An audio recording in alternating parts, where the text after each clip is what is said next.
സയ്യിദുൽ ഖാത്തിർ എന്ന കിതാബിൽ ഇബ്നുൽ ജൗസി റഹിമഹുല്ല ഒരു സംഭവം പറയുന്നുണ്ട്. അദ്ദേഹത്തിന്റെ ജീവിതത്തിൽ ഉണ്ടായ ഒരു അനുഭവം പറയാം.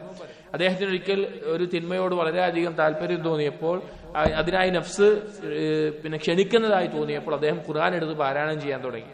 അദ്ദേഹം പറയാണ്, ഖുർആൻ പാരായണം ചെയ്യുമ്പോൾ എനിക്ക് ശ്രദ്ധയില്ല, ഞാൻ എന്താണ് പാരായണം ചെയ്യുന്നത് എന്ന് ശ്രദ്ധയില്ലാതെ ഞാൻ പക്ഷെ പാരായണം ചെയ്യുന്നുണ്ട്, അതിനെക്കുറിച്ച് ഉറ്റാലോചിക്കുന്നില്ല.